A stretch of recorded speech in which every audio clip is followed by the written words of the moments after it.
کیا تاکہ جب اس کی بچی جوان ہو جائے تو اپنی بچی کا کسی بہتر گھر میں وہ رشتہ کرتا ہوا نظر آئے. لیکن کوئی بڑی مصیبت آئی, اس مصیبت کے زد میں وہ بندہ آیا اور اس نے اپنی تمام تر جمع پونجی کو لگا دیا اور اس طرح سے اس نے اپنی تمام محنتوں کو ضائع کر دیا.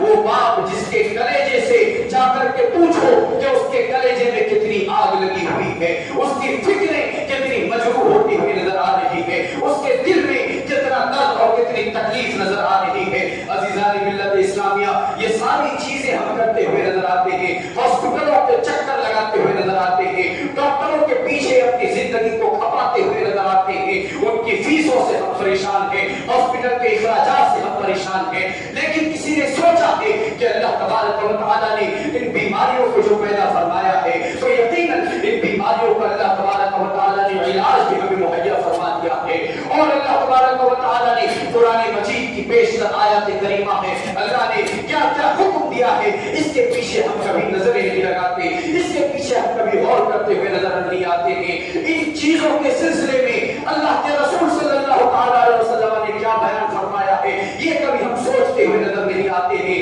آج ہماری صبریں جواب دیتی ہوئی نظر آ رہی ہے, آج ہمارا بھروسہ اللہ تبارک و تعالیٰ کی ذات پر مکمل اور کامل نہیں رہا ہے. ایک وہ زمانہ تھا کہ جب بھی انسان بیمار پڑتا ہوا نظر آتا تھا تو لوگ اطباء کی طرف پہلے نظر نہیں کرتے تھے, لوگ کسی ڈاکٹر کی طرف رجوع نہیں کرتے تھے, بلکہ سب سے پہلے اگر حیات نبی میں کوئی بیمار ہوتا تھا تو نبی پاک صلی اللہ علیہ وسلم کی بارگاہ اقدس میں حاضر ہوتا تھا اور اپنی بیماریوں کے بارے میں عرض کرتا تھا. نبی پاک صلی اللہ علیہ وسلم انہیں روحانی علاج کا فرما دیا کرتے تھے کہ جاؤ 2 رکعت نماز ادا کر لو, شفا کی نیت سے اللہ تبارک و تعالیٰ تمہیں شفا عطا فرما دے گا. جاؤ یہ نسخہ ہے, اس نسخے پر عمل کرو, اللہ تبارک و تعالیٰ تمہیں شفا عطا فرما دے گا. کبھی میرے آقا صلی اللہ علیہ وسلم نے دست شفقت پھیرا ہے تو بڑی سی بڑی بیماریاں جو ہیں وہ دور ہوتی ہوئی نظر آئی ہیں. جب نبی پاک صلی اللہ علیہ وسلم کا زمانہ اقدس ہم سے جدا ہوا ہے,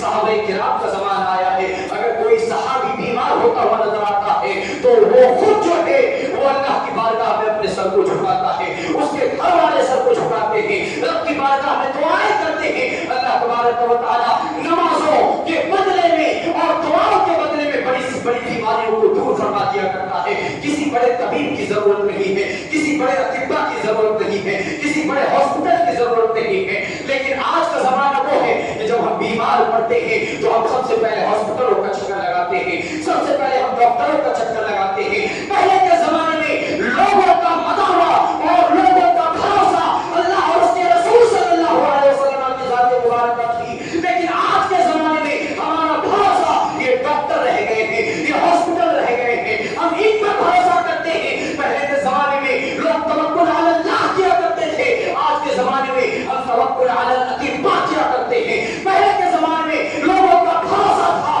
کہ وہ اللہ کی بارگاہ میں دعا کریں گے تو بڑی سے بڑی بیماریاں دور ہوتی ہوئی نظر آئیں گی. آج کے زمانے میں ہمارا یہ روش اور ہمارا یہ طریقہ ہے کہ اگر ہم بیمار پڑتے ہیں تو سب سے پہلے جو ہمارا کام ہوتا ہے وہ اطباء کو تلاش کرنا ہے, وہ ڈاکٹروں کو تلاش کرنا ہے. لیکن آپ جانتے ہیں محسن کائنات نے کیا فرمایا ہے, اللہ کے رسول صلی اللہ علیہ وسلم نے کیا فرمایا ہے کہ جب تم میں سے کوئی شخص بیمار ہو اور بیماری ایسی ہو کہ اس کو چھوڑ نہیں رہی ہو, بیماری ایسی ہو جو اس کی جان کے پیچھے پڑی ہوئی ہو, تو اللہ کے رسول صلی اللہ علیہ وسلم نے فرمایا ڈاکٹروں کا چکر میں لگاؤ, بلکہ اپنی بیماریوں کا علاج کا ایک نسخہ ہے, اس نسخے پر عمل کرو جو اللہ تعالیٰ تمہاری بیماریوں سے تمہیں شفا عطا فرمائے گا. وہ نسخہ کیا ہے؟ اللہ کے رسول صلی اللہ علیہ وسلم نے فرمایا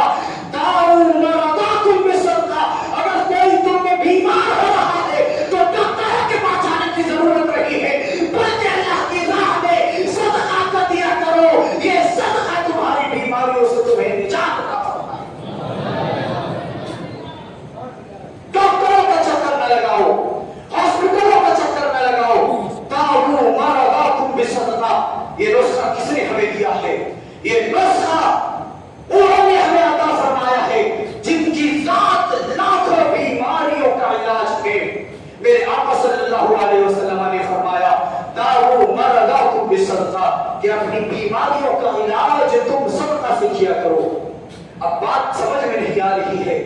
کہ ایک طرف تو انسان بیمار ہے، صدقہ سے کیسے اس کا علاج کیا جا سکتا ہے؟ علاج تو دواؤں کے ذریعے سے ہوتی ہے، علاج تو ڈاکٹروں کے ذریعے سے ہوتی ہے، لیکن اگر ہم صدقہ کریں تو صدقے سے کس طرح سے ہماری بیماریوں سے ہمیں نجات مل جائے گی؟ عزیزان ملت اسلامیہ، بس بات سمجھنے کی ہے، اصل چیز یہ ہے کہ بیماری اللہ تبارک و تعالیٰ کی جانب سے آتی ہے اور شفا بھی رب تبارک و تعالیٰ کی جانب سے آتی ہے۔ اگر اللہ تعالیٰ ہمیں بیمار کر رہا ہے تو ہمارا علاج بھی اللہ نے مقرر کر کے رکھا ہے۔ یہ بیماری اس وقت دور ہوگی جب ہم اللہ کے احکام پر عمل کریں گے، اللہ کو راضی کرنے کی کوشش کریں گے۔ اگر اللہ صدقہ کے ذریعے ہم سے راضی ہو جاتا ہے تو وہ بیماریوں کو بھی ہم سے دور فرما دیا کرتا ہے۔ دواؤں کی ضرورت نہیں پڑتی بلکہ دعاؤں کی ضرورت پڑتی ہے۔ حضرت سیدنا امام ذہبی رضی اللہ تعالیٰ عنہ جلیل القدر محدث ہیں، انہوں نے ایک حدیث پاک حضرت سیدنا امام ابن شقیق رضی اللہ تعالیٰ عنہ جو اپنے زمانے کے بہت بڑے بزرگ اور بہت بڑے محدث تھے، ان سے انہوں نے ایک روایت نقل کی ہے، اور یہ روایت سیر اعلام النبلاء ایک کتاب ہے جس کتاب میں بڑے بڑے محدثین، بڑے بڑے مفکرین، بڑے بڑے اولیاء اللہ کا ذکر کیا گیا ہے۔ تو حضرت سیدنا